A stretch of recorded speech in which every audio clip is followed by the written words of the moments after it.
welcome to the Surgeons of Horror podcast. I'm your host, Saul, Muerte, back again for another dissection of a classic horror film. Sometimes we do delve into the new stuff, but recently we've been kind of dedicating this year, 2021, to those movies that have been coming of age. And our podcast that we're going to be discussing this time around is the Canadian film My Bloody Valentine, which came out in 1981 around February this time. So we're celebrating 40 years of that film coming out. 40 years. So in order to do that, in order to dissect and discuss, we're going to need to have an offsider alongside me to have a little bit of a preamble and a chat around the film itself. And that's none other than Antony, the Big Cheese Yee. Welcome aboard, Antony. Thank you. This edition of Surgeons of Horror brought to you by Sarah Yee Knots. Sarah Yee Knots for all your macrame needs. Go to Instagram, Sarah Yee Knots, SARAYEEKNOTS. Sarah Yee Knots. Get in now. So if we get a screenshot of you, in case this doesn't actually happen to hit the video side of things and it's more audio, we'll do a screenshot, and you can see some of Sarah's fine work behind you there. So yeah, outstanding hit work. That stuff up, and I know we're in the middle of record, but remind me to put her Instagram kind of directions on the footnotes of this so that I'm. You're a legend. That's very nice. Cool. So yes, thank you. Great to be back. Good back. This is your first one back of 2021, man. I know. Oh man, just wanted to say thank you so much to Richard Lovegrove Greer, Bolamy and Miles Davies for filling in for me whilst I was away. And that must be very nice. Yeah, it was a hard time. It was a hard slog. Don't know how we did it without you. It was a crazy year. It was a crazy year. So if there was any year that really, what happened in 2020? Well, you know what? There was a little guy called Donald Trump. Donald Trump. Never hear from that guy again. Yeah, you say that. You wait. Oh man, this story isn't over yet. This story ain't over yet. Okay. Well, so you never expect to live through history. That was the thing with people of our generation.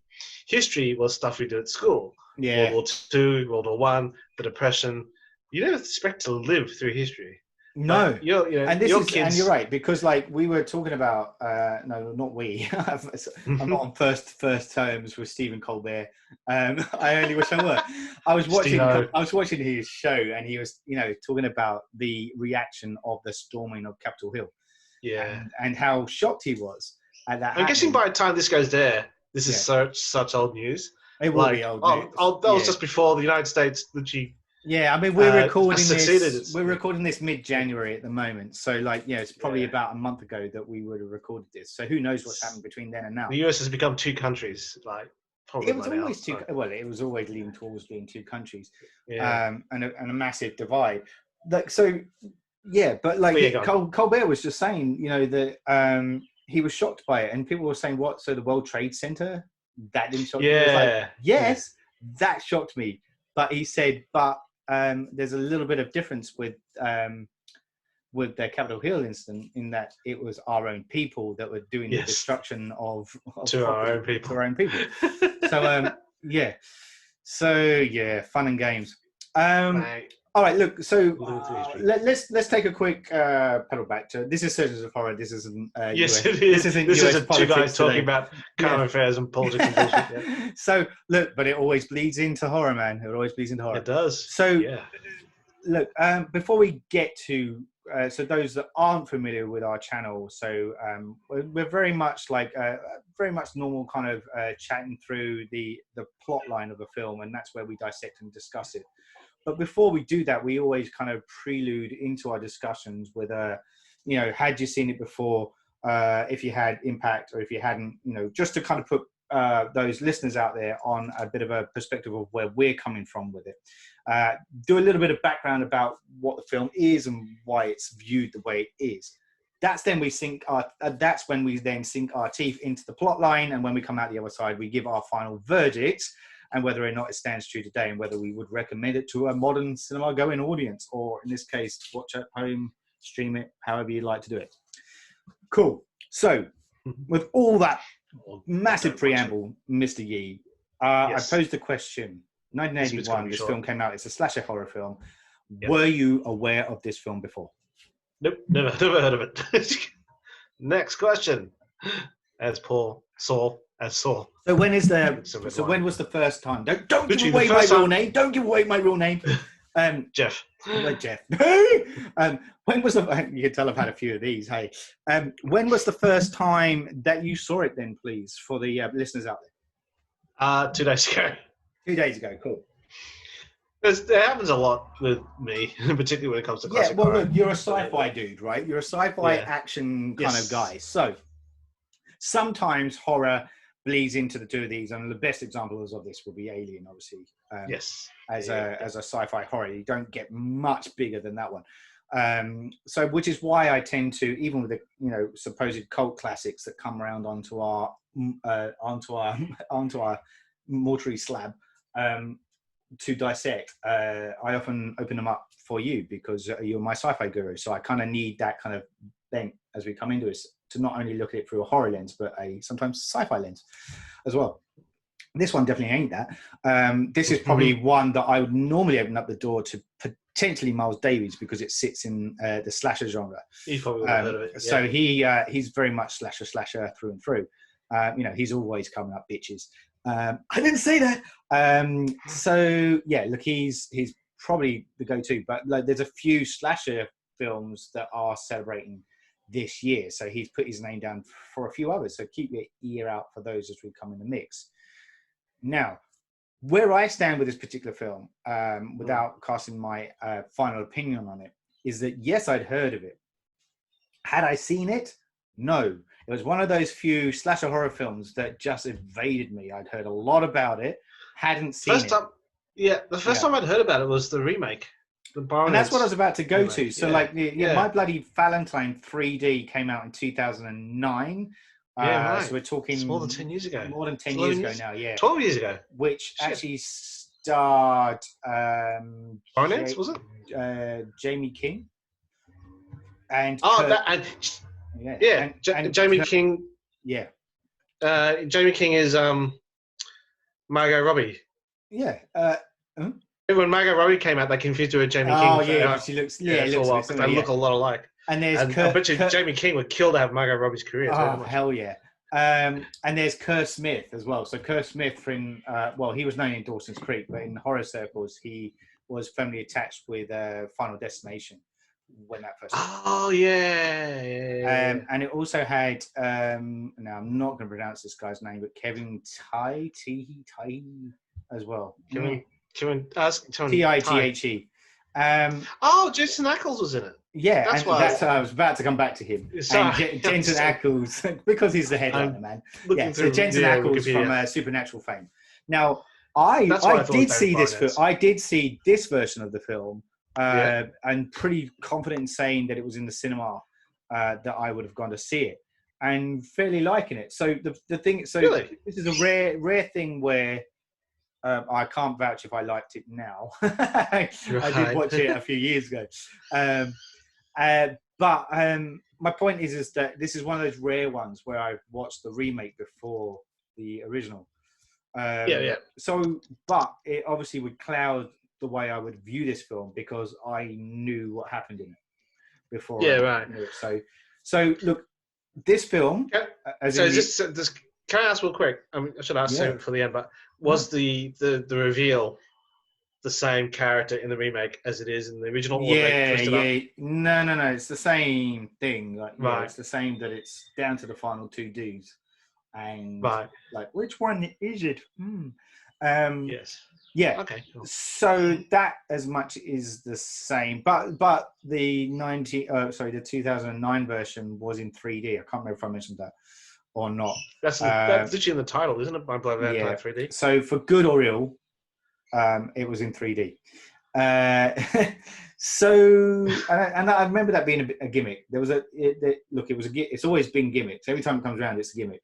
Early 50s when it was used, for the first time, it was a modern convention. And then it comes around to, I want to say, like the 80s, revamped again. So like Friday the 13th Part 3 is a 3D film. So around that time, again, it kind of came back into the fore. Then it kind of rested on its laurels a bit until like around this time as well, that 2000s period. It's like, hey, what about 3D? came in again. Let's fuck with your eyeballs. So yeah, so I remember that much. So yeah, so this particular film, as I say, Canadian slasher film, directed by George Mihalka, and I do apologize if I got that wrong. And it came out February 11th, 1981, was distributed by Paramount Pictures. And it's budget-wise was made for like 2.5 million, something like that. And it came out roughly about 5.5 million in the box office. So yes, it did. So technically, it's a success. Yes, technically, you have to make twice your money back. Twice your money back, exactly. Yeah. Okay. Money back, see? So that twice your money back. See, no dice, no fries. Ignore that. So yeah, so look, that's the guts of the background behind it. So look, it was, as I said, it was a very 1981 was the year that Friday the 13th came out. Sorry, I'm going to say it again. Friday the 13th came out in 1980. So what was 81? That's the year Thriller came out as an album. ding ding ding ding ding. So, but with so there's a lot of arguments about this. There were slasher films before Friday the 13th, right? Yeah. But it was Friday the 13th that reignited or kind of brought the slasher frenzy to the forefront. Yes, we can't ignore the fact that Halloween came before it. Yes, we can't ignore the fact that Black Christmas came before that. But it was Friday the 13th that really kind of went, hold on, these are the kind of the ingredients. This is what makes a good slasher film. And then that's what then for the 80s, which was as you and I know that were off that. Freddy, all the video market, the VHS market just went. Yes. And with that, a lot of these kind of replica horror films were being made. So this is where I feel this one falls into that category. So yes, it's a slasher horror film. And questionable whether because of its timely release, that is what had a cult appeal attachment to it. Why? Because this does become a cult classic in some people's eyes. So that's down to us to kind of comment on that and whether we think that's a fair and just description of the film as it stands today, or whether we argue that point.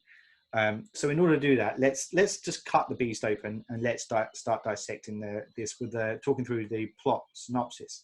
Now, before we even begin, I have to stress, within the first few minutes, this felt like I was watching Porky's. Oh yeah. And I say that because it's Canadian, not just because of that day. But was Porky's Canadian? Yeah. All right, cool. Yeah, it's the biggest. It's like something like, I don't know if it still stands, but when it came out, it was the biggest Canadian film ever. I know Porky's was huge when it came out. Yeah, it was massive. So I say that, and the reason I say that is because there's this familiarity with the low budget and goofing around kind of male kind of stupid behavior that we see from the get-go that made me go, ooh, this is going to be a painful run. And I wasn't that keen on the way it was going at the very beginning. Yeah. Well, does it start off with two miners in full mining gear and gas masks going down the mine, and the one strips off and it's a woman? And shit. I totally missed the beat there. Sorry. Yeah. I had it in my head so much about that moment where it kicks off proper, where the film kicks off proper. Yeah. Thank you, Dr. Cheese. Dr. Cheese. I'm Dr. Cheese. For coming on board and mentioning that. Yes. When we start the film proper, this is very Friday 13th. We're going to see two people get killed, or at least somebody get killed at the beginning. So we have two miners in full gear, including face masks. They sing going down into a deep mine shaft, each carrying a pickaxe. They, by the way, this is something I do like. Like, if I'm going to applaud this film for one thing, I like the visual element of the mining gear and the face mask component. I think that has an element of what the fuckery to it, which does feel eerie. So you can at least give it that much. And also the breathing kind of, as a costume, exactly. Now, so we're seeing them go down. and one of them takes off the mask, as you said, revealing to be a woman. She removes part of her uniform and stands in a state of half undress. So we get our first, and I want to say only nude scene in the film. And the other figure is presumably a man. It's never revealed. But he never takes his gear off. Doesn't take his gear off. He doesn't need to. He's fully protected. Who does not? He's COVID safe. He's COVID safe. That's it. He does not need. He doesn't remove the breathing mask that covers his head, so the whole visual kind of component.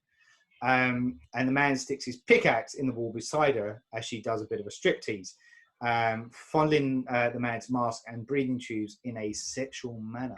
Because because it has got a bit of a phallic component at the front of it. And finally, the man suddenly grabs her violently, slams her against the pickaxe, which is hanging up on the wall, and the blade then impales her through her chest. I didn't get that initially. I know he put the pickaxe to the side of her, but the way he pushed her back, he would have had to move it to the right a little bit and then push her. So I wasn't 100% clear what happened to her. But then she dies, and they cut the black. And then you never hear from her ever again. It's because she did, isn't it? She's so dead. It's like... So, I get what you mean. It's like, hold on. You go throw her up against the wall. Shit, I missed. Hold on. Wait, there's only here. Damn it. But it's like, did he pick her up? Well, was she? Like, the town didn't notice she was missing. Was she local? What the hell did she do with the plot? Was this a flashback? I don't know. It was there for shock factor, is what it looks like. Yeah, exactly. And a bit of titillation, if you will. Which is... Yeah. It's weird how horror and titillation has always gone hand in hand. Yeah. Oh, hell yeah. Yeah. Topic for another conversation. Topic for another conversation. So then we have the small town of Valentine's Bluff. Is seen preparing for a Valentine's Day dance.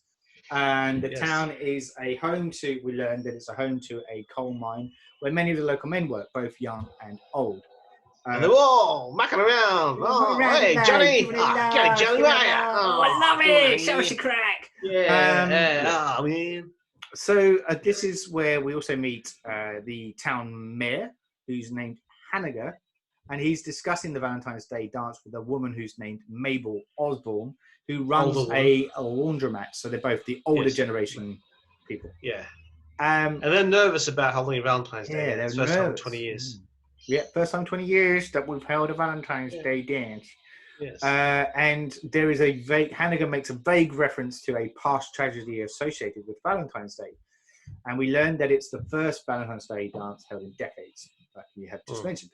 A mining accident apparently trapped 5 men underneath the ground.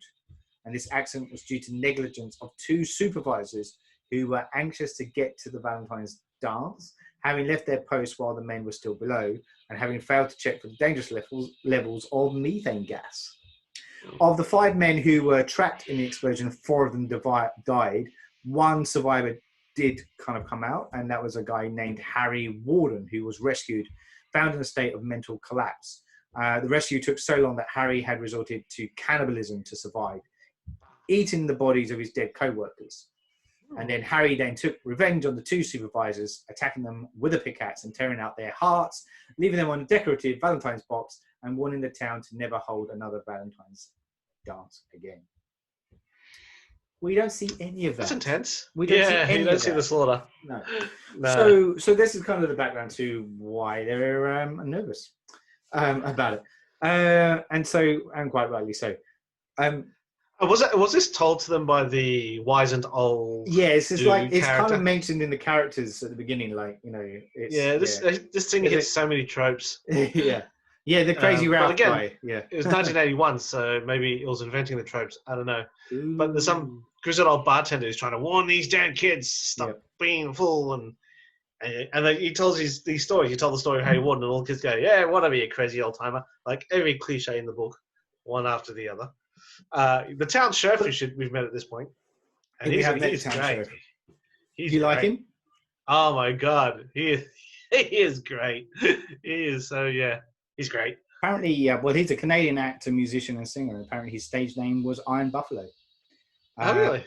Yeah. So there you go. Look, he has had a fairly small film career. but he did crop up in that classic Keanu Reeves film, Johnny Mnemonic, Oh, back really? in 1995. Yeah. Oh, wow. But he on TV he kind of provided his voice quite a few times. So he did the voice of Boba Fett in the Star Wars Holiday Special, the one we should probably forget. He's done his voice to a couple of mad agents from Inspector Gadget, a couple of voices in the cartoon animations of Star Wars Ewoks and Star Wars Droids.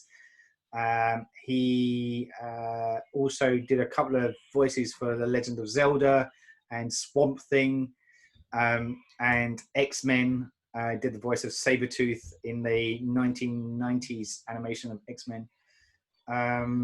Before cropping up again, does a lot. Apparently did the voice of Silver Surfer as well, another animation of that as well. So a lot of X-Men kind of related stuff, essentially. All I could say is live action, he's a shit actor. That's all I can say. Did you really go there? You did? Yeah. There and back again. Well, okay. Oh my God. All right. Let's just. God, you kids. Oh my God. Oh my God. It's in the laundromat. Oh my God. You kids need to get away. And you come Go home now, I tell you. Oh my God. Yeah. Oh my God. Yeah, no, it's he's a box good. Of chocolates. But when do you oh my God.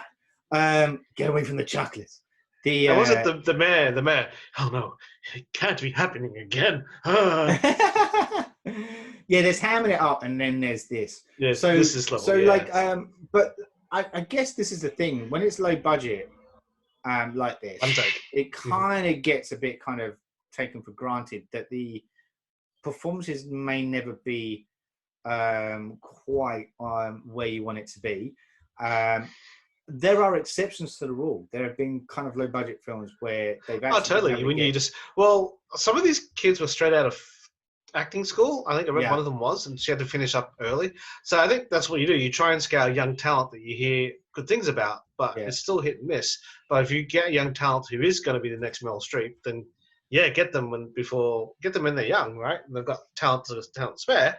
They'll help make your film sing. But they had 28 kids in this film, and they had 28 misses. Well, look, I don't know. I don't know if that's a complete miss though, because I don't think she's particularly great in it, but she has gone on to do very well for herself on TV, and that is the girl that played Patty's, like the best friend, the one that was always wearing the red top. Okay. So she ends up actually being a series regular on Street Legal on TV, and making a really, really big name for herself on that. So most people, she even came back for the reboot as well. How did she? For it. So that's a lot of people know her from that. So you could argue that it's TV, and it's that kind of era of TV, but. In it, if you ever watch the episode, she holds her own. So and accomplished. A lot of those are shit in this film. All the others were shit. I don't recognize. I don't know if they were shit. I don't know if they were shit. I just think they were just one note. So I think like you're just told to kind of like you're doing this, okay? Yeah. It still makes them shit. You can make. I don't know. There's a goofy character. He's really goofy. Look at me, guys. I'm snorting coke through my nose. Ha ha ha! I'm the goofy guy. That's what I meant by the Porky's vibe, though. Like that's seriously like it feels like. Look, there's no way in hell that they were taking this film seriously.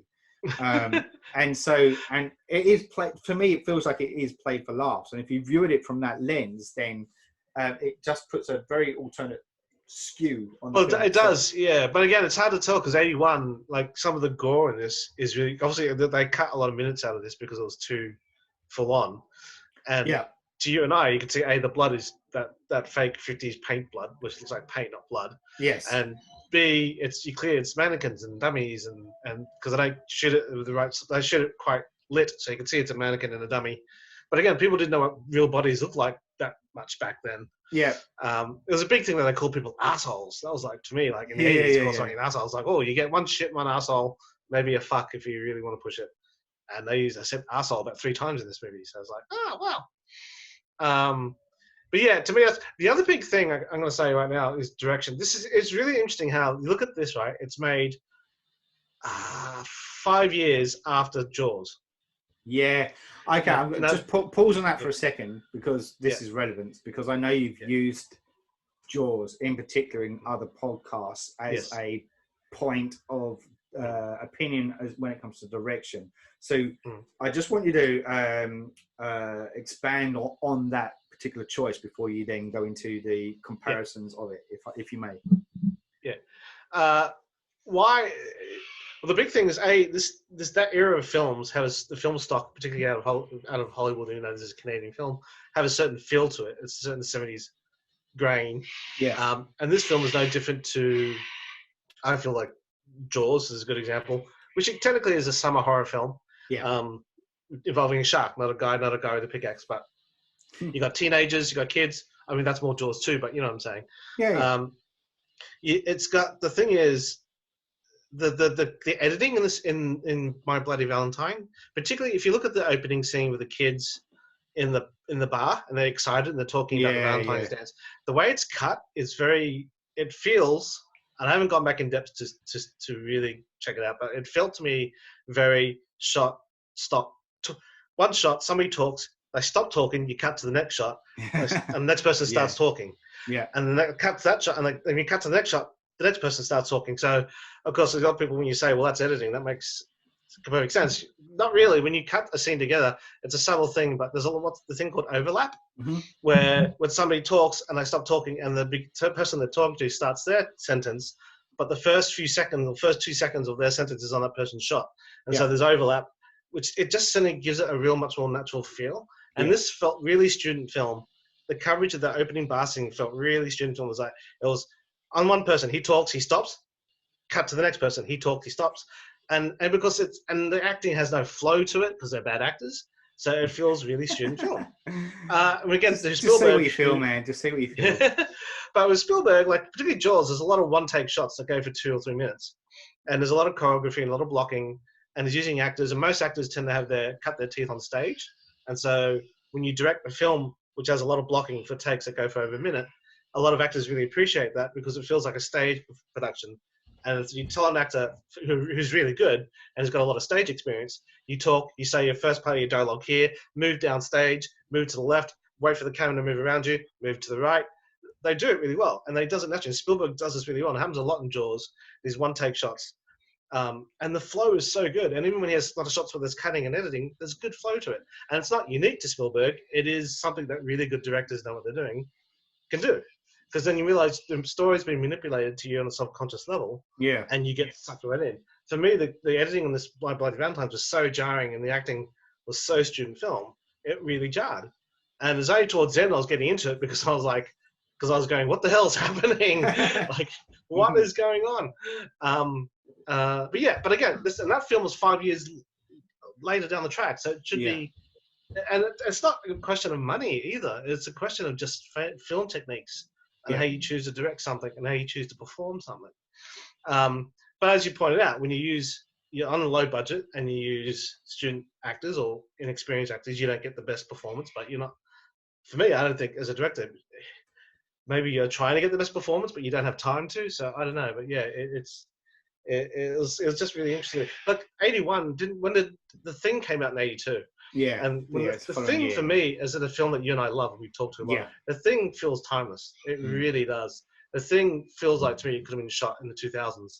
In terms of film stock. I not so long ago ran a poll for like best horror, best John Carpenter film. Sorry, and the thing was the one that won the poll.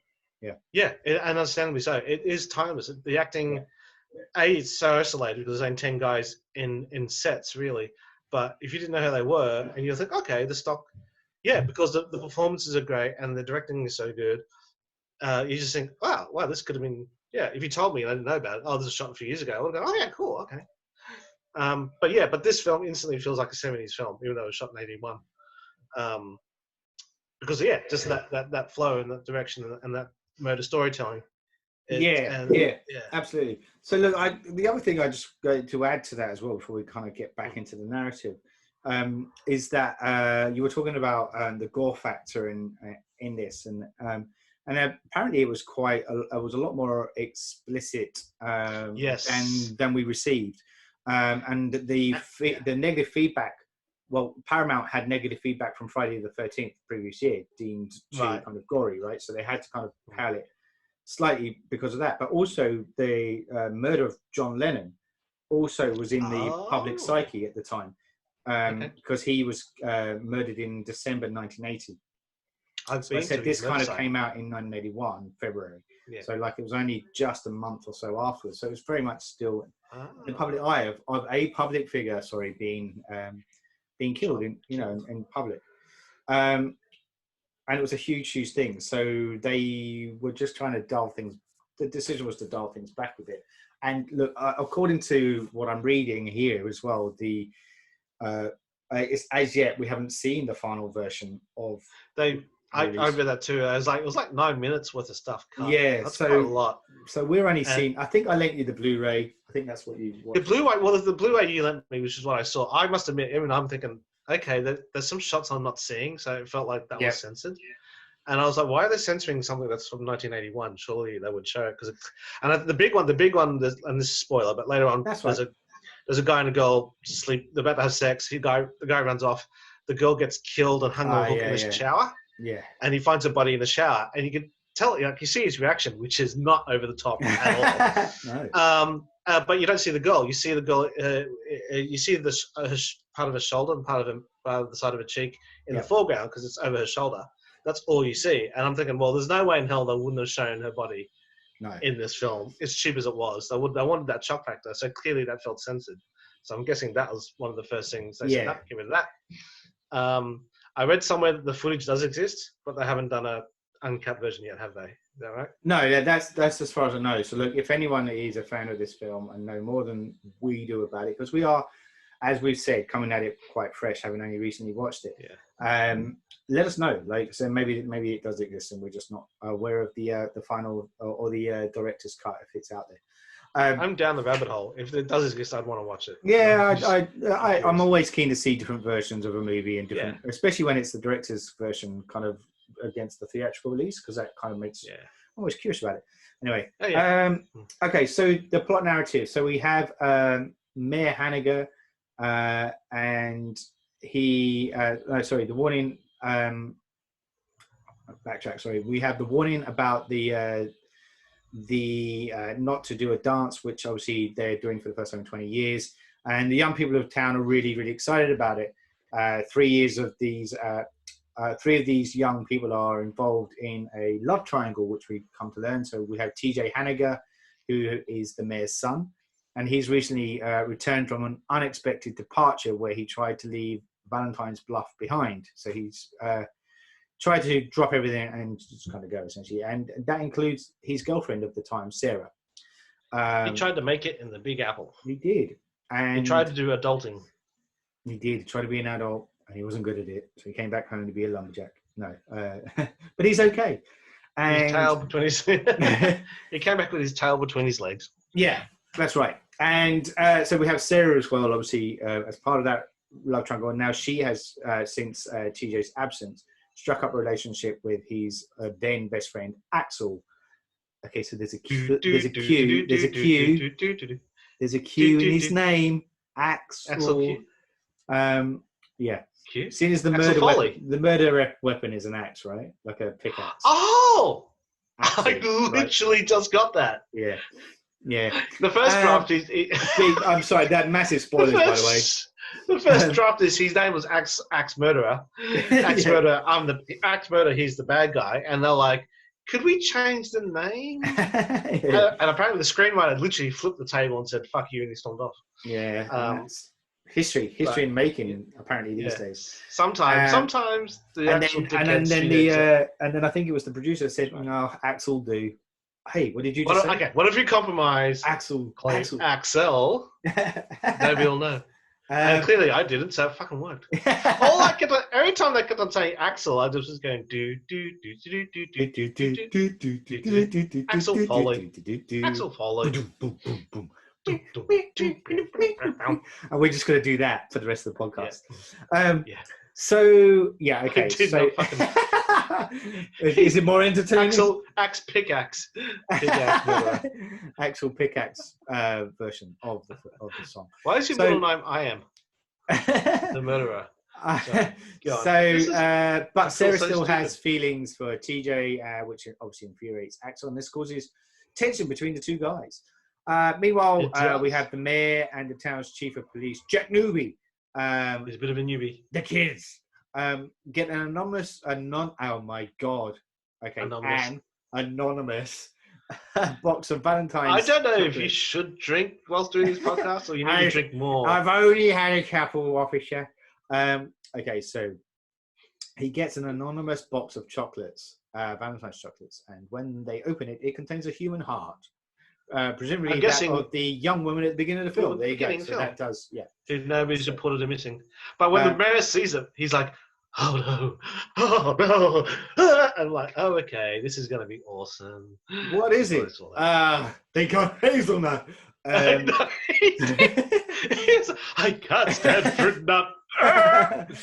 And so there's a note warns against having another Valentine's Day dance. Don't do it. Don't do it, punks. And that evening, Mabel, who is the elderly lady we see talking fairly early in the laundromat. I thought she was with the mayor when I first saw them. I thought she was with the mayor. But she had a crush on the police chief, which you later find out. Maybe that's another love triangle, right? Oh, not me. Yeah. It's all about triangles and pyramids. And so that evening, we have Mabel at the laundromat, where she is then killed by, and it's the usual POV, killer shot. Yeah. Coming into the laundromat, dressed in the mining gear. He corners her in the laundromat, murders her with a pickaxe, and then we get the next morning where our sheriff guy Jake finds her body stuffed inside one of the dryers, and he's like, "What's that smell? What? What's that smell?" Because he cut out her heart, and then he stuffs the card in her heart, but he ends up steaming her alive, effectively microwaving her. I mean, geez, you get upset when people microwave fish in the office. You know what I'm saying? Yeah. This is for long. Yeah. But again, her head falls out of the thing, and it's such a quick cutaway. You can't see it unless you hit the pause button on the VCR. Again, that felt cut to me. It was a quick. Although, from memory, the effects wasn't that bad. But again, as you said, it's a quick blinky miss it kind of moment. But yeah, you're right. Her heart's ripped out, skin scorched from the heat, and this is when Newby tries to then try to hush up the incident in the hopes of avoiding a panic. Right? This is such a fucking idiotic idea, and it is right up there. And later on, they literally split up. They do we better split up, which is happened later on in the movie. But again, and I know you don't treat horror films like you would treat real life, but it does help if, at least on some sort of surface level, the victims didn't have a choice. The choices the victims made sense in the moment. Yeah. But the fact that the police chief, Joe, goes, no, don't cause a panic, don't tell anybody, is the most fucked up idea ever. But do you think that is, going back to the aforementioned film that you were discussing, Jaws, because of the sheriff in that is also a bit... Do you think it's a bit like, well, this is the formula. We have to have the token kind of police officer in charge not wanting to make this become a big thing because, there's a dance coming, or, the beaches are going to be open, or insert team event that's about to happen. It's still one of the most favourite lines out of the Ghostbusters remake, when Kirsten Wiig says, don't be the mayor in Jaws. Don't you fucking compare me to the mayor in Jaws. It's a great line. It's a great line. But the thing is, a cop would want to do a forensic investigation on somebody who's been murdered that he knows. Yeah. So he can't help but call in the FBI or whoever, or at least detectives, to try and do something. And that's gonna get out. Like some deputy or some secretary who works in the police station is gonna tell people. It's just gonna get out anyway. Fried to a crisp. Nothing. Yeah, but it just feels like a really idiotic decision to make. A horrific murder has happened in your town. You can't solve it by yourself because you're just a small town cop. You have to call authority. And he'd get blamed for it too, for making such a horrendous decision. He could be liable for doing something really dumb. So pass it up the chain. Yeah. I thought it was just a really idiotic decision to make. What he does do, though, is he calls up the mental institution where Harry Warden was incarcerated. So Harry Warden, the guy responsible for the murders 20 years ago.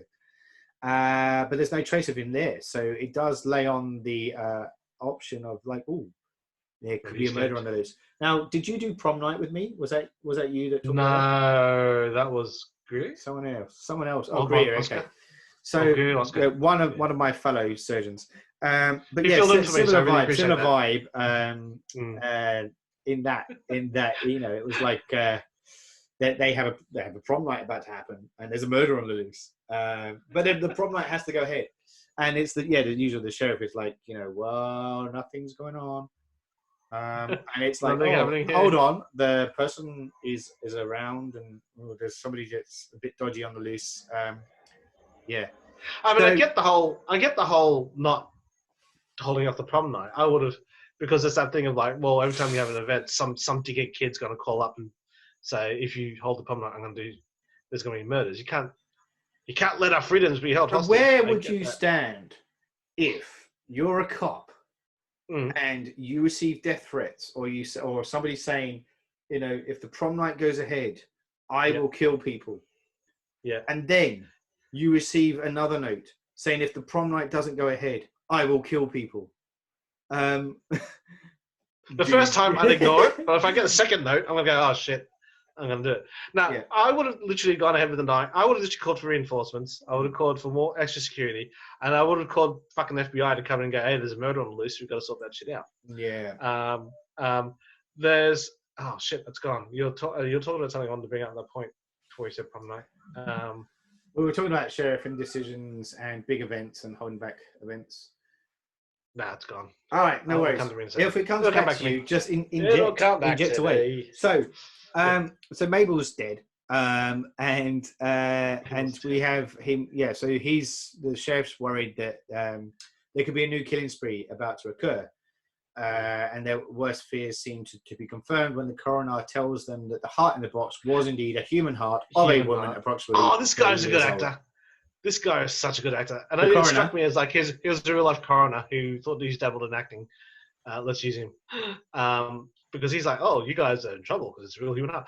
That's it. The thing that reminded me was because the sheriff and the mayor call up the mental institution where Harry Warden was at. And the woman is a real computer says no type woman, even though there's no computers back then. Yeah. She's like, no, there's no record of him. She's like, the file says no. No, the microfiche files say no. It's microfiche. That's it. Yeah, how high tech is that? But he ends up abusing her, going, listen, somebody could die here, so you better fucking find this guy, and you call me straight away. And he hangs up the phone. And I'm like, okay, in this day and age, no one's going, well, that's not happening. See you, pal. And so she just goes, she hangs up. Like, oh, okay. But like, yeah, and really, like, even then, I'm even thinking back in 81, do you think she's going to call you back? Because to her mind, she's done her job. Ain't happening. And you said, no, you haven't. And she's like, well, I'm doing my job. It's my job. Don't tell me what to do. You better call me back. My first reaction would be, yeah, she's going, yeah, I'm calling you back, pal. Click.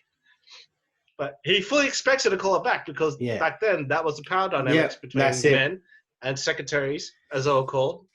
If we are going to evaluate the gender thing, I think this actually opens the door for a good thesis because the men in this are incredibly massive dicks. Don't they? The fucking, oh my God, yeah, they do a song about a Mary being a virgin. Yeah, there's a real undertone through the whole of this film, which it really struck a nerve when I was watching it, going. But again, how warped is this? This is like as a kid growing up in the 80s, I assumed this is the power dynamics between men and women, right? Yeah. But I never had the courage to be like these sort of guys that just hit on women and go, "Come on, baby, that's." I never had the courage because I was like, "Well, yeah, okay."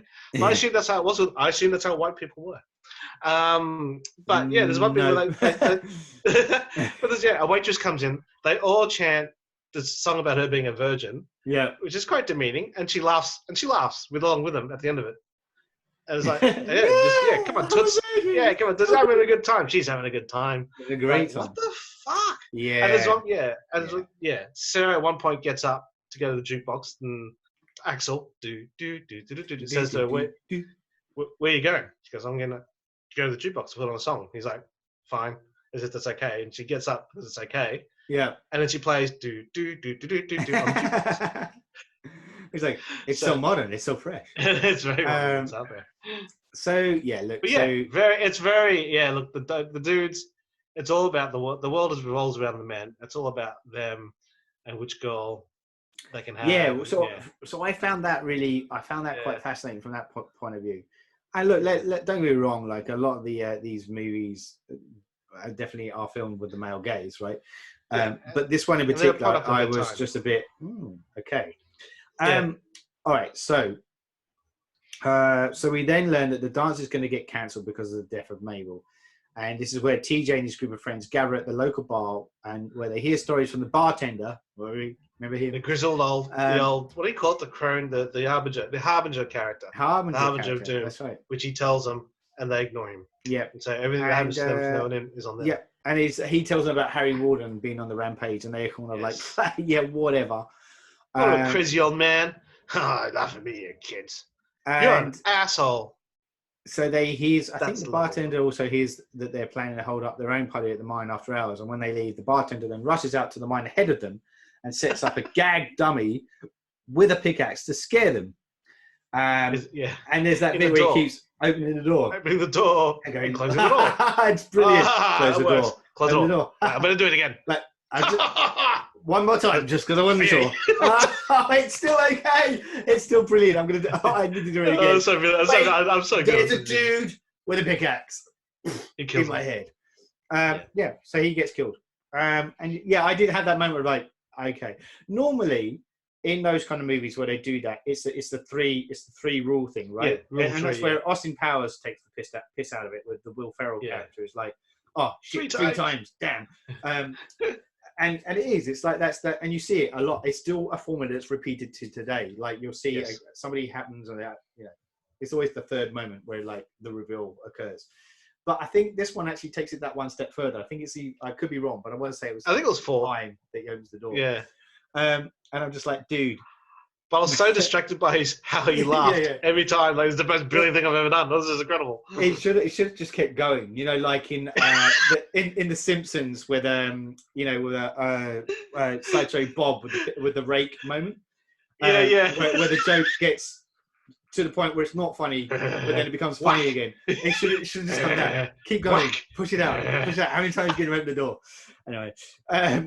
Hey, side note. Yeah, Seth Meyers? You know Seth Meyers? Yes.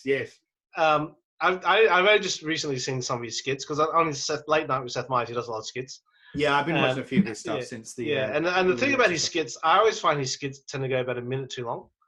But there's this one bit where he did a newspaper skit about the newspaper movies because Washington Post, the Post had just come. This is a couple of years ago, so the Post had just won a bunch of awards, and he did a mock trailer about newspaper movies. It's called Newspaper Movie. It's including lots of smoking and lots of men protecting sources and talking about the sources and how they must never betray their sources. And like shots of this, and you got the newspaper going through the rollers, and then a shot of the grizzled old editor taking the biggest pause before saying, "Run it." And so and it cuts them around this table looking at the editor going, "So what do we do with the story?" And he just sits there and goes,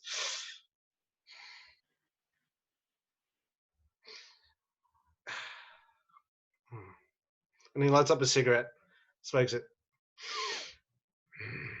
and then he gets up and walks out. And the music keeps on rising and stops. And he walks out, he walks past the window, walks back again, walks past the window, through the door, sits down. Run it. And then everybody loses. And it's just, again, it's one of those things that was so fucking dumb. Yeah. But it came all the way back down to like, it's fucking funny. Yeah. Same thing. You would have laughed. Well, let me put it this way. In Bullet Pudding, you would have pitched that idea and you'd be laughing so hard you wouldn't be able to finish it. You go, and then he doesn't do it. Anyway. I do like when comedies push that a little bit too far, because that to me is funny. Okay, so we get the death of the harbinger. He gets a pickaxe in the head. The following night, when the large group of young revelers arrive at the mine, TJ and Axel come to blows over their rivalry. So the two dudes. And we meet a young man named Dave, who is murdered in the kitchen, drowned and scalded in a pot of boiling water by the killer. So again, this is a weird. edit, and I don't know if this was cut out, but basically it's just cuts to Dave. He's looking. The girls made hot dogs. That's nice of the girls. Yeah. And there's boiling hot dogs in a boiling vat, and he literally stirs the hot dogs. There's a wide shot. There's nobody behind him. Cut to over his shoulder, and this guy has come out of nowhere and shoved his head straight into the boiling pot of water. Yeah. But because the wide shot established there was nobody anywhere near him, it's a really awkward cut. But and I'm like, I don't know, realize if they cut stuff out, but what did they cut out? That could have been so horrific. Yeah, I'm not sure. I'm not sure. Yeah. It's an odd one. But I will come back to the whole male gaze thing for a moment, or like the male centric kind of, like this moment to me sums up the tone of the film. Bunch of boiling phallic things in a pot, boiling sausages in a pot, and we're going to shove your face in it. I think that to me says it all. Okay, he had a pot of dicks, dude. Yeah, and he did. He said dick. Okay, so he's dead, and the killer cuts out his heart, throws it in the boiling water, where it cooks alongside a large batch of beef franks, or sausages. What we call sausage frankfurters.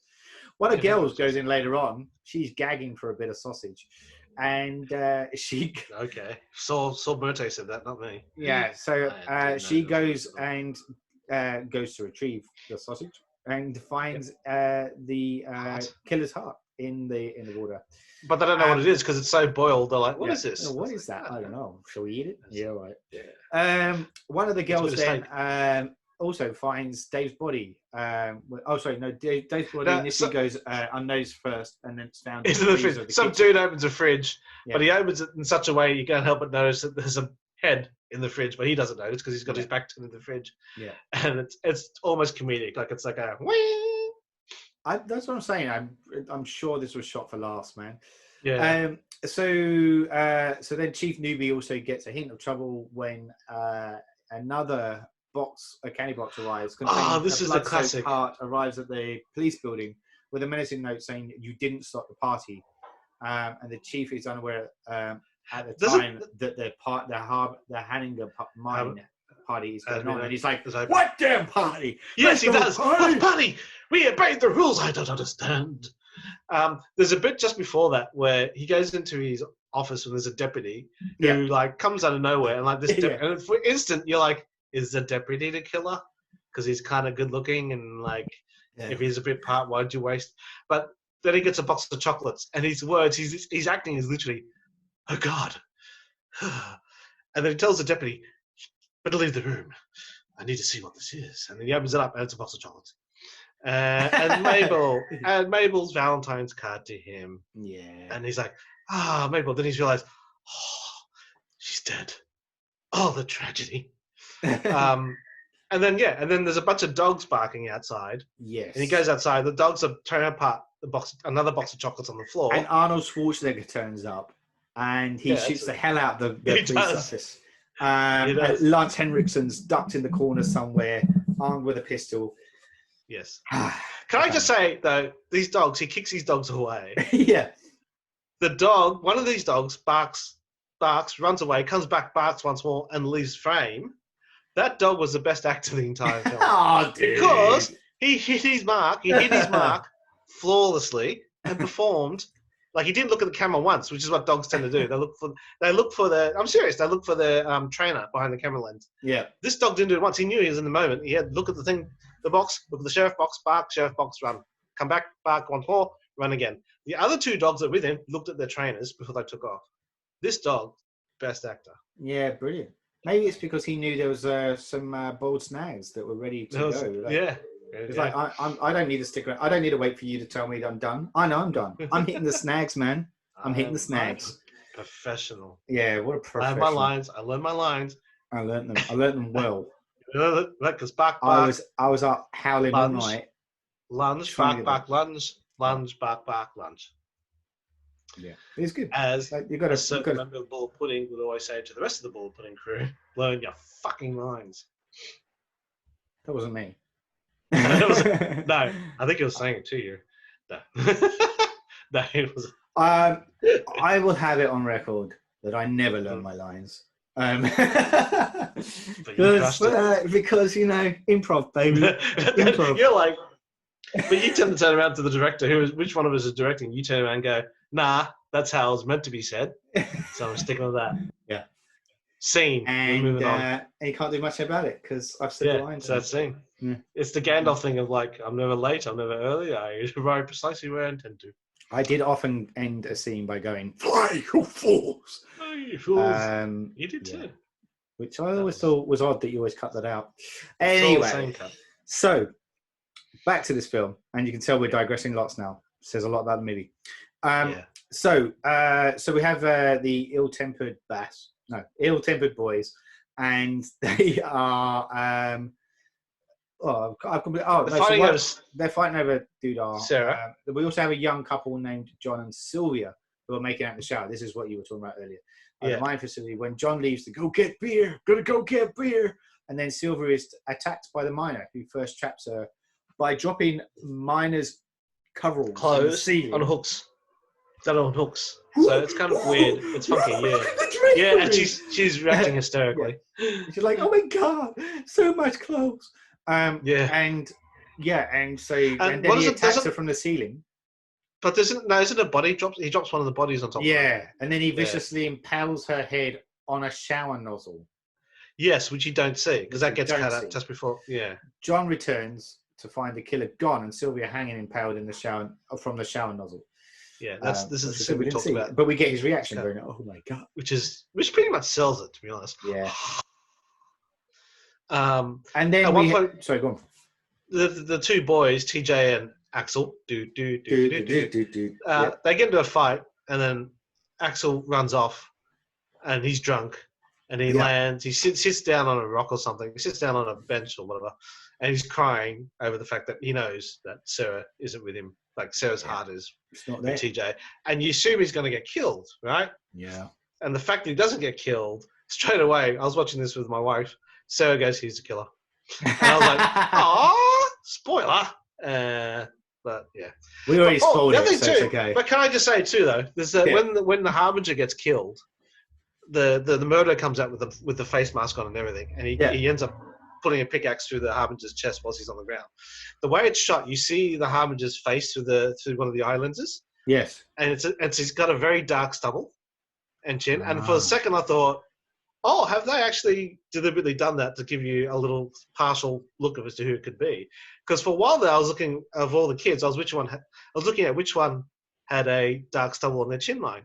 But as it turns out, no, it was a stuntman, and they didn't line it properly, and you saw the stuntman's face. Because the real life killer looks nothing like that dude. It was the stuntman all along. Yeah. Okay. So here's the thing. So I guess we'll talk about it now because the whole way through this, it kind of is tries its best to hint that TJ's the guy behind it because he's the one that's gone off.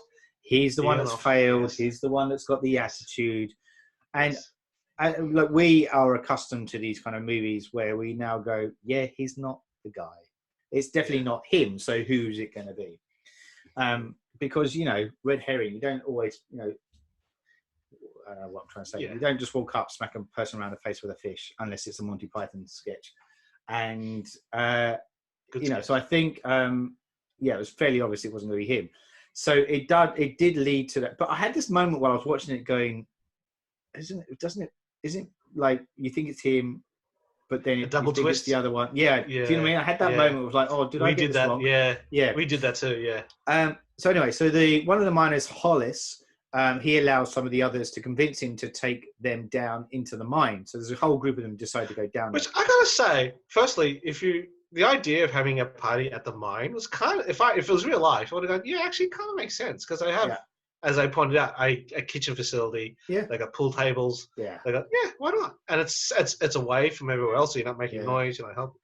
And the fact that it has a ride attraction, like a amusement park ride attraction, which is a mine shaft. Have you ever been on one of those things? They're not that entertaining. No, they're very slow as fuck.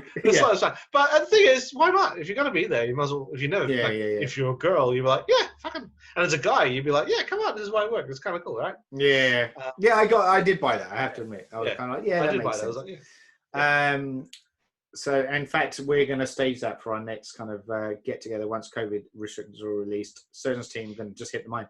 I have been to a mine before, so I was kind of having flashbacks to, and it is fucking dark down in the mine without any lights on. It's pitch black. Which I don't think they. You know, the last time I was time I was in a pitch black. Like in a pitch black environment. Actually, no. The last time you and I were both in a pitch black environment was we were the seance. We did a seance in a shipping container. Yeah, I was going to say about that. Yeah. And that was fucking that was dark as dark, man. That was. Like, I liked that. I have to applaud the guys who did that, and I can't remember their names. So well done. The audio thing on the moment. They are doing stuff at the moment, which is not online kind of thing at the moment. So the fact I've forgotten them is really, really shit of me. But I will post something on the bottom of these notes just to kind of when I've come off. It's really good if you get a chance to do it. This is serious. They're fun. I found it funny that we were the only two still with our hands on the table at the end, and the guy that comes in that hosted it goes, "Oh, you both still got your hands on the table. That's pretty good." Table. Yeah. And we both turned to him and said, "You told us not to." Yeah, it's like, so I'm telling you, the kids at home, the folks at home, basically everybody's in this room. We all have our hands on the table, and the guy says, "Whatever you do, don't take your hands off the table, because if you break the circuit, then the ghost gets out of control." We go through this whole big rigmarole, the adventure in the pitch black. We can't see each other. It's all over. Lights come up. The first thing Saul and I saw was that everybody not only had their hands off the table, but as couples, they were all holding on onto each other for dear life because they were so terrified. And it wasn't just the women; it was guys too. Yeah. And then at the end of one table is like two putzers. There's me and Saul with our hands on the table, going hello. and the guy said to us, "Why don't you take your hands? Why don't you leave your hands on the table?" And we both said, "You told us not to." Yeah. Are we? We listen to instructions. Yeah, we follow instructions diligently. We follow instructions to the T. Yeah. Yeah. So those aren't my hands. That's what I said. Like, what? Yeah. Okay. All right. Let's get back to this. So so Hollis takes a bunch of them down into the mines and heads down there with his girlfriend Patty. There's Sarah, Howard, and another couple, Michael and Harriet. After they go into the mine, the bodies of Sylvia and Dave are discovered up top, and Gretchen, Howard's love interest, is then hit. That's the point where she finds Dave dead in the freezer, and then John runs in telling everyone about Sylvia's murder, and Axel. So like lots of bodies all kind of turn up at once, or the announcement all turned up at once, have turned up at the same time. Yeah, and this is where Axel then warns that Harry Warden is probably responsible and is prowling the premises, and the party disperses in a panic. TJ and Axel then find out that the others have gone down into the mine, and this is where they take an elevator down to warn them and lead them to safety. So the two guys that have been angry with each other head down into the mine. They have this moment of like, let's put our differences aside and do this for Sarah. Let's do it. And it's kind of cool, bro. Yeah. Let's do this. Fuck you. No. And then some of the kids almost run into the sheriff. Yeah. And it's like, well, I told you, damn kids, are you holding a party? And then the guy whose girlfriend got killed, hung up in the shower. He's still crying, but he's got this huge snot ball of snot in his left nostril. He's so method. I hear that's what went on to inspire Blair Witch Project. Yes, that's true. Yeah, the old snot bubble. Yeah. So that's all I could not take my eye off it. I couldn't hear a single word they were saying. But essentially, they told the sheriff there's shit going down in the mines, and the sheriff is like, "You kids go inside. I'll sort this out." And he drives off. He does. And so while down in the mine, the two guys head down there. Michael and Harriet go off into the engine room to, have a little bit of time together. And this is when the killer impales them with a large drill bit. Yeah, they got screwed. Hollis discovers the bodies, and he is then attacked by the miner, who uses a nail gun to drive two large nails into his head. I quite like that scene. It was good. It was not bad. There's a bit where he looks up into the miner's headlamp or something, and he's blinded temporarily, and he gets a couple of nails. I liked it. It was good. Yeah. Paddy and Sarah then left alone. That's when they discover him, and they catch a glimpse of the miner, who disappears into a tunnel. Howard runs off in a panic, leaving Paddy and Sarah alone. Can't blame him. Yeah. Howard of the lot was the only guy I kind of recognised. from stuff from the 70s and 80s playing bit parts and TV shows? Well, a lot of 80s. Oh, he was in he was in Final Destination 2. He was in X2. Really? He was in John Tucker Must Die, and Drake. a whole load of Diary of Wimpy Kid movies. He was in Dead Heat. He was in Dead Heat. Yeah. He was He's in Rumble in the Bronx. He's in Rumble in the Bronx. That's probably why I recognise him from. First time I watched that, I was definitely not on this planet. Were you a bit more than a few wines in than you are right now? It wasn't wine. And that's why I'm going to leave that as that, because I do not want to incriminate myself any further. You got a problem? You got a problem? Okay. You got a problem? Get to the chopper. So then Axel and TJ appear shortly afterwards in the mine, and they try to lead the two girls to safety. But the control panel to the mining cart has been tampered with, and the elevator has been similarly disabled, so they're kind of stuck down there. So they climb up this service ladder. Which is slippery as fuck. Yeah, halfway up. Go on. And the girls have got high heels. I was like, you kind of felt like, okay, that's really fucking dangerous, but okay. Yeah, don't climb ladders with high heels. Maybe take your heels off, ladies. Just saying. So they are climbing up, and halfway up they are startled when Howard's body then drops out of somewhere above them. A rope around his neck. They go back all the way down again. There's a rope around his neck which decapitates him. Spraying blood all over Paddy and Sarah. Then they go back down again, thinking that Harry Warden is above them on the ladder. So they retreat. While going through the mine shaft, TJ, Sarah, and Paddy hear Axel scream behind them. Yes. And when they go back, it seems as though Axel has fallen into a well. His mining helmet with the light on it sinks down into the abyss, which TJ says it's too deep to traverse. And TJ says Axel is lost, and they continue ahead. Does that remind you of when Newt gets taken by the alien in Aliens? Yeah. So, a little bit like that. It is a lot like that. Yeah. Above ground, the sheriff arrives, where he's learned of Harry Warden reappearing at the mine when he pulls over the car. This is the bit you were telling me, the snotball incident. And he rushes off to the mine to support the rescue of the survivors. In the mine, the killer steps out from a doorway, and this is where he kills Paddy with a blow to the stomach from his pickaxe. Yeah, right to the gut. All right. And Sarah and TJ try and fend him off in a series of confrontations and chases until they face off with him inside a small alcove that leads to some kind of abandoned tunnel area. And the fight destroys the outdated wooden supports, and the tunnel begins to collapse. The miner's pickaxe gets caught in a support beam, and he draws a hunting knife instead now. And as the miner then threatens TJ with it, the killer is then revealed to be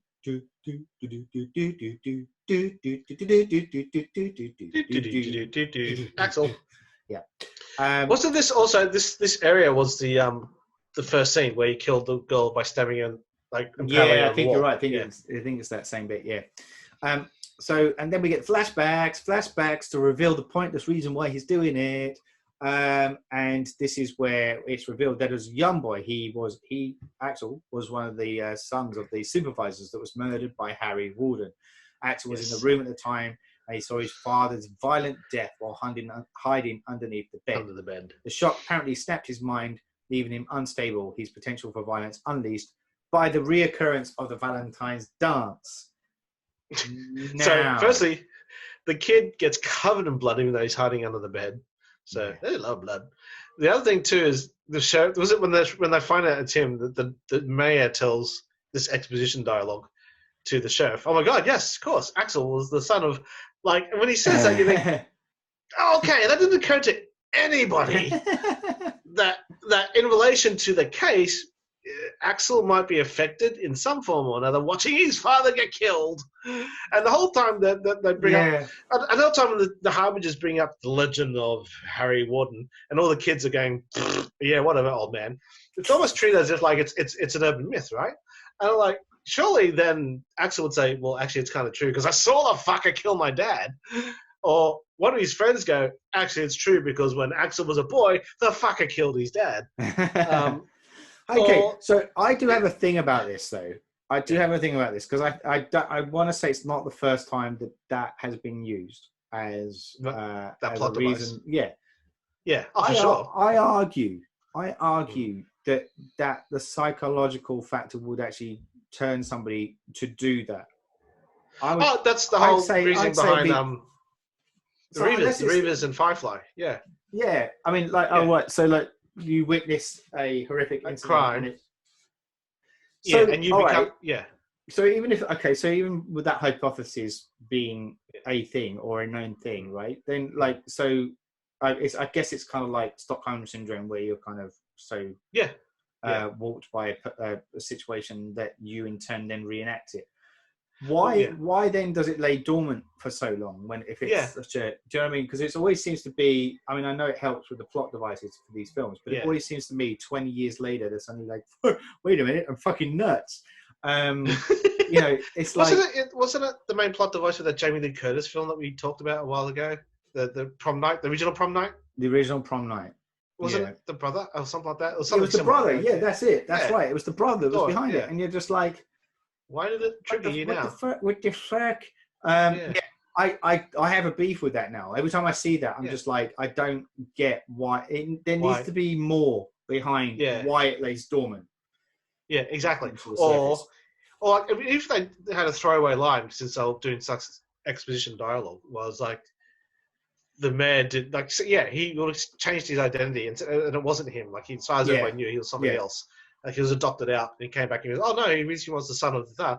At least that kind of makes you go, okay. So he's always been crazy. He's just been hiding it, which is still pretty cliche, but at least it kind of works. Yeah. Whereas, like, as you say, like, dude, you're fine for like 20 years. We knew about this connection you had.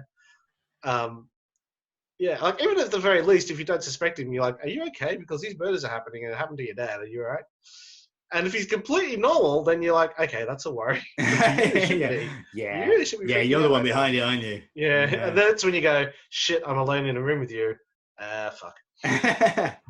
Okay, so let's just talk about the final few moments. So the entrance of the old tunnel collapses, trapping Axel underneath a great deal of debris, apparently killing him. And Newbie and the police then arrive as TJ and Sarah start walking away. We hear Axel screaming. Sarah, who is still emotionally attached to Axel, rushes back to see him. Only his arm is visible, and she holds his hand, but it pulls away from the rubble on the other side. And Axel has amputated his own arm with a knife to free himself from the cave-in. Through a hole in the debris, the others can see him as he stumbles backwards towards the abandoned tunnel, babbling aloud about Harry Walden and threatening to return. As the one-armed Axel runs off to find another way out of the mine. He says, Sarah, be my bloody Valentine. And then the credits roll. Firstly, when the hand flopped out, I thought it was a woman's hand. Did you think it was a woman's hand? It looked like a woman's hand to me. I don't know. It looked like a woman's hand. It looked like a woman's hand to my wife as well. Like Sarah, she's like, that's a woman's hand. What's going on? Secondly, I forgot to mention he has a woman's hand, my lord. There's a scene earlier in the film where Axel and another guy are putting their hands on the table and they're doing the knife trick between their fingers, which is aliens. Again alien. That's what James Cameron's nicked a lot of nicked a lot of stuff in this film. Actually, do you know what? I think maybe he's a fan. Yeah. But those hands that they're doing are so clearly rubber. It's not funny. They're going tum, tum, tum, tum, tum, tum. Anyway, and the knife is rubber. Yeah. The other thing I just mentioned too, with these sort of scenes, right? This is the thing I always have with masked bad guys, like hockey masks, the mask of Guy Fawkes, the William Shatner mask, and these gas masks. The thing is, anybody who's ever worn a mask of some description realizes that peripheral vision is the first thing that goes out the window. You can't see. Yes. And you're in a fight scene with somebody, and I like how just because he's wearing a scary costume, people lose their shit and get scared. When you think, hang on, tactically, if I match this guy, which TJ is the same size as Axel, he's at a disadvantage. He can't see TJ. TJ's remotely smart. He just has to jink left and right and take him down, or at least, like he's got a tactical advantage in that he can see, whereas fucking Axel can't because he's in a mask, which I tell you right now is fogging out from all the exertion of swinging a pickaxe. Again, it's a thing that's a bugbear with me with masked costume superheroes. Like Batman. Yeah, fair point. I think like you could argue that the likes of Mike Myers and Jason Voorhees are killing They are, machines. yeah, They they have are. inbuilt That's psyche, the and big thing. it doesn't matter where you are, they'll find you. Yeah, They will kill you. That, well, yeah, they have found a way to adapt to it, but Yeah, but most other but in people's this cases, case, no. yeah. You're a Yeah, Canadian miner, yeah. and you're named after a dodgy electronic music song from the 80s. So yeah, look. Okay, so we come to the climax, and the film finishes. It does leave it a bit like, oh, he has kind of gotten away, but yeah, look, he's fucked. He's got one arm. And is there another exit we don't know about? He would be. No, there isn't. But I wonder if that was the whole point, that they were trying to leave it open-ended to potentially start a franchise. Oh, for sure. Yeah, because it comes back the one-armed man. And there was never a sequel, I'm guessing. Just to remember. No, there wasn't. No. But yeah, so look, as we said, it did become a bit of a cult following off the back of this, and it was one of those ones that was on my radar for many years. It was like, oh yeah, I probably should get around to watching that. And when I finally did, I was like, maybe the reason why I didn't get around to watching that. So, and that's kind of where, look, because I do like slasher films. I have to admit, I do like, even though when they're done right, I find them quite enjoyable, because I find of all the horror film subgenres, they're the ones that have the most suspension of disbelief. And if you kind of allow yourself to fall into that, they're good fun, and I find them quite funny, which probably shouldn't be the case, but I do. I find them funny, and you know, like Friday the 13th franchise is key, key amongst them, and that's why they resonate so well. But I was admittedly left a little bit bemused as to what the appeal was behind this. So I am kind of keen. Yeah. I mean, look, I'll throw it over to you first, because I think you're on a similar bent to me, before I then raise this hypothetical question. But yeah, what was your take on it at the end? It was kitsch / horror. The back when the tastes were simpler.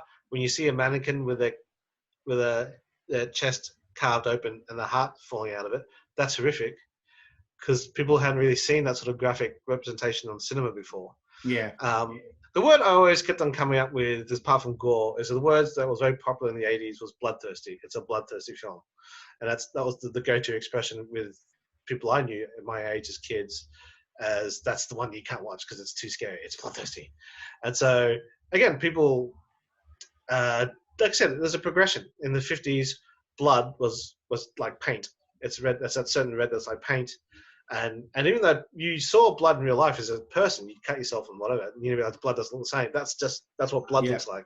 Yeah. A bit like how when you punch somebody, it makes that sound, because that's Hollywood punching. Even though in real life, when you punch somebody in the face, it doesn't sound like that. Yeah. But that movie convention becomes your reality when you're stuck in the moment. And so it's with this film too. It's like, oh, that's what a real life human body looks like. It's a mannequin that's got clearly just fake blood and whatever coming out of it, and that's horrific for a lot of people. So that's the moments for people who get off on, oh, that's really edgy, let's go see it, as teenagers and get scared and have a nice roller coaster ride. That's why, and so you don't really worry about the plotting or the storytelling or the acting or the directing. You're just waiting for the next like a porn movie. You're waiting for the next sex scene. You're waiting for the next scare and horrific gore. And it also, back then, gore and suspense and horror, gore and suspense were intertwined, because nobody had ever seen graphic gore before. Yes. And I think this day and age, as the decades have passed, they've separated. Has the movie got scares, or is it gory? They tend to be two distinct things. Some movies still do the two very well, but I think because we've seen graphic horror, you've seen graphic stuff on the news every day, right? We know man's inhumanity to man. We know how horrific an injury can be. So that's less, still shocking, but it's not shocking. So that's, these days horror films are more about the psychological scares that try and fuck you up and play on your childhood fears and shit like that. So yeah, I think that's why it was kind of popular. It's like a taboo film, like don't go see it, it's scary. And it's almost like, oh yeah, I saw it, so it makes me kind of really cool amongst my friends. And And again, not paying attention, like, hey, it did make a lot of fucking sense. And the acting is really fucked, but that's not what it's there for. That's my thought. And again, and the thing with anything that gets cult status, it's usually because the acting's so horrible. Usually, not always, but usually. Yeah, but we're not talking like The Room here, because that's a different kind of vehicle in itself. Because that really is the epitome of. Yeah, no, it transcends. The Room transcends bad or good. This is it's just bad. But so this is the one thing here. So this isn't one of those things where it's so bad it's good. Like I came out quite disappointed with this film, considering the status that I was led to believe that it had. So I did kind of come out and went, oh, okay, which was a shame. And there'll probably be people out there that will be kind of livid with me kind of saying that statement if they've grown up, or whether it's, and I do say this often sometimes. It doesn't work in this case because we're both new to it, but if one of us had happened to have seen it in the past, I do kind of say, does it have that nostalgia element? Does that warp for sure the sense of it? But we're both coming at it for the first time. I wonder if I wonder if that would happen to people that may have seen it way back when it was initially released. So I'll jump ahead again instead to ask you, then, what do you think a modern cinema audience would make of it? I mean, like, we're coming it from I think cinephiles, old scholars of the films, but like, what do you think new people, new moviegoers would kind of take to this kind of film? I had two of them with me. I had my wife and my stepkid when we watched it, and they thought it was shit. Sarah was entertained by it. Yeah, she was entertained by it, but they said, that's like, Charlie walked off and said, that shit. And then Sarah was like, yeah, that was really bad. Why does Saul make you watch these films? And then she went to bed as well. But no, she was like, let me put it this way. We watched, here's a tangent. We watched Mulan finally the next night. Oh yeah. The live action Mulan. And at the end of that, Sarah's like, I enjoyed My Bloody Valentine better than Mulan. Well, there you go. That's going up on the poster right now. Yeah. And I got to say, I get why she said that, because Mulan was sumptuous. Like, the actress in it was great. The design is beautiful, and the cinematography is beautiful. But fuck, they missed so many beats in that film. They missed so many opportunities in that film. And I admit, because I did a bit of reading on it afterwards, it was on a hiding to nothing, that film. It was going to get hammered no matter what. It got hammered for being anti-gay and lesbian. It got hammered for being anti-bi, being anti-Asian, being anti-white. It was just like anti-everything, anti-history, too westernized. It was like, no matter what you did them do, it was going to be attacked. So I felt for them as filmmakers. I felt for them. I think the one cardinal sin that you should always try and that is he said, free of politics and gender politics and social politics, is writing. That's not true, but at the same time, it was badly written. It really was badly, and it may have been well written, but poorly edited together, because I cut out pivotal moments that just made no sense. Right. Hurt it. Like, what could have been a really powerful scene between the father and daughter was just pat, and it's like, so yeah, disappointing as hell. That's a shame.